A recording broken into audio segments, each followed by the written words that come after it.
ऊर्ध्वरेता ब्रह्मचारी, यह स्थिति योग और आध्यात्मिक साधना में एक उच्च स्तर की उपलब्धि मानी जाती है। एक ऐसा व्यक्ति जो ब्रह्मचर्य का कठोरता से पालन करता है और जिसका वीर्य शरीर से बाहर नहीं निकलता, इसे पूर्ण ब्रह्मचारी भी कहा जाता है।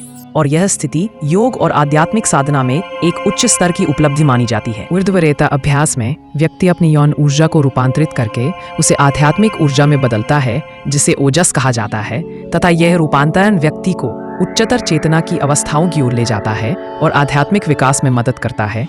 ऊर्ध्वरेता एक यौगिक अभ्यास है जिसमें आसन, श्वास तकनीक, ध्यान और अन्य अभ्यास शामिल होते हैं। ऊर्ध्व का अर्थ है ऊपर की ओर और रेत का अर्थ है वीर्य, इसलिए ऊर्ध्वरेता का अर्थ है वीर्य को ऊपर की ओर ले जाना या वीर्यपात न होने देना। यह एक योग अभ्यास है। इसके क्या लाभ है? पहला, आध्यात्मिक विकास। ऊर्ध्वरेता ब्रह्मचर्य को आध्यात्मिक विकास के लिए एक महत्वपूर्ण साधना माना जाता है।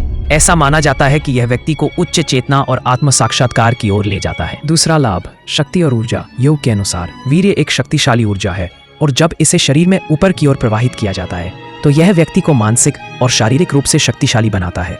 इसके अन्य नाम भी हैं। ऊर्ध्वरेता ब्रह्मचारी को पूर्ण ब्रह्मचारी, महादेव, हनुमान, संकादी आदि नामों से भी जाना जाता है।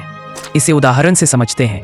भगवान शिव, पुराणों में भगवान शिव को ऊर्ध्वरेता कहा गया है क्योंकि वे अपने वीर्य को शरीर में ऊपर की ओर प्रवाहित कर सकते हैं। हनुमान जी को भी ऊर्ध्वरेता माना जाता है और उन्होंने आजीवन ब्रह्मचर्य का पालन किया। भीष्म पितामह ने भी आजीवन ब्रह्मचर्य का पालन किया और वे भी ऊर्ध्वरेता माने जाते हैं।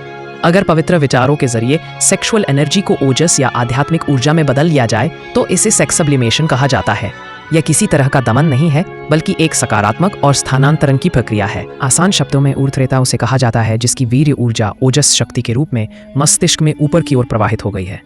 यौन उत्तेजना के माध्यम से वीर्य के नीचे जाने की कोई संभावना नहीं होती।